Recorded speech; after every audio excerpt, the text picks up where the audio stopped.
Hey, what's going on, guys? Next question is from is it Kenny? Kenny Gomez. Shout out to you.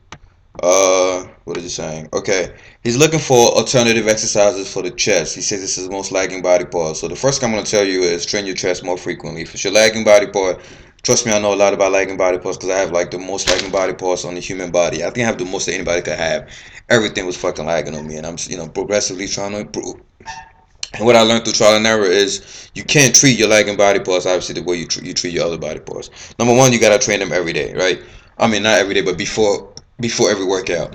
And meaning even if you're doing chest and let's say if you're doing back and chest, right? Obviously, you train chest first. If you're doing I don't know chest and something else, you want to train your lagging body parts first. That's rule number one. Rule number two, that's working for me obviously, is you want to train that body part a lot more frequently than just 2 3 times a week, right? Like most people train their lagging body parts once or twice a week.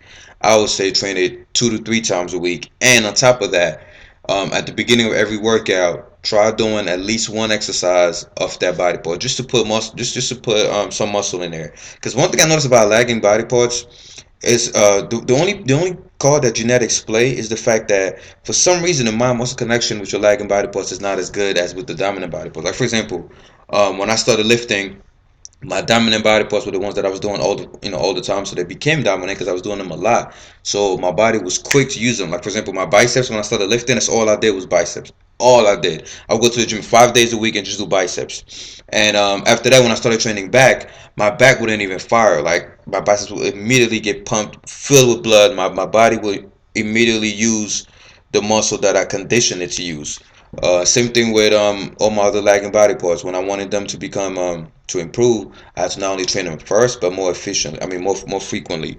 So one way to achieve that is, like I said, train it first in your routine, and don't really focus on heavy weight. Right? If your chest is lagging, don't focus on heavy weight because when you're using a lot of weight, your lagging body part is usually not going to get a lot of the action, especially if you're doing a compound movement.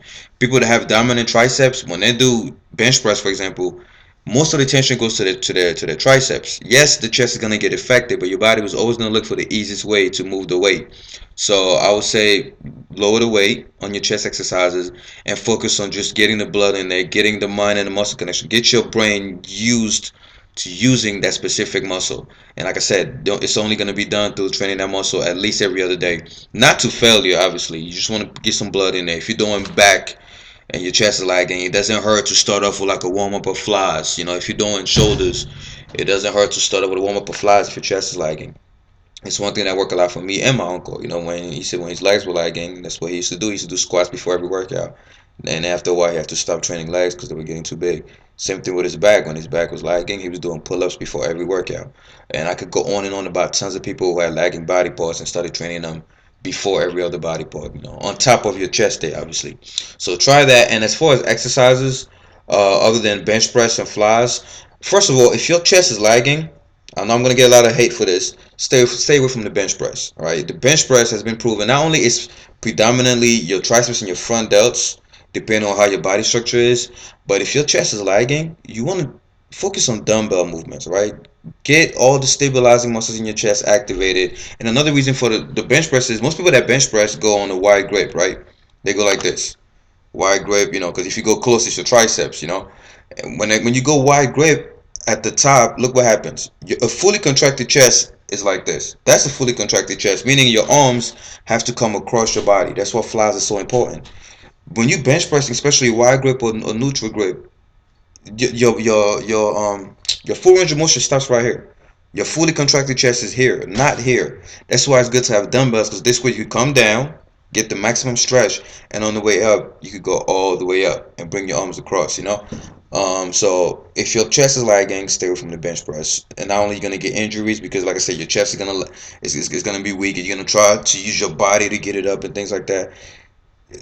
I noticed a lot of changes when I went from. By the way, I don't even bench anymore. I don't bench anymore. I stopped benching because when I started benching, before I used to do dumbbell presses and hammer incline presses, which is a great exercise. And when I stopped doing that, my chest went down. If a lot of you guys notice, if you're a long time subscriber, go look at my other videos. You'll notice back in the days I had this nice line on my upper chest because I was doing a lot of dumbbell incline presses, a lot of flies and things like that. And then I realized, oh shit, I haven't bench pressed in months. So let me go back to the bench press because my bench press went really, really low. Because if you don't bench press for a while, it's gonna go down. I went back to the bench press uh, just to try to bring my strength back up. My strength did go back up, but guess what? I lost that beautiful ass line I had up here, and my chest started looking flat. My triceps got bigger though. Even though I was going wide grip, that's to tell you that dumbbell incline presses is one of the best ways to build your chest. And then you can ask a lot of experts. They'll tell you the same thing. A lot of fitness models, a lot of bodybuilders. They'll tell you bench press is all for strength. It's good for strength. It's good for upper body development, front delts, triceps. But as far as a fully developed chest, you gotta throw some dumbbell incline movements. Top of that, so I would suggest dumbbell incline or flat presses and dumbbell flies, incline or flat. I'm not saying stop doing bench press. Obviously, not. It's a great strength exercise. But if you're looking to bring up a lagging chest, switch to the dumbbell incline press, and you'll be surprised. And also notice that my chest. By the way, I stopped doing bench press and I went back to incline. Look at this. Look at this, man. My chest is already starting to pop back out. Wait. I will take my shirt off, but this video's not about me. Anyway, I hope that advice helps. If not, it should help. It should help. It worked for me and a lot of other people. It should help. All right.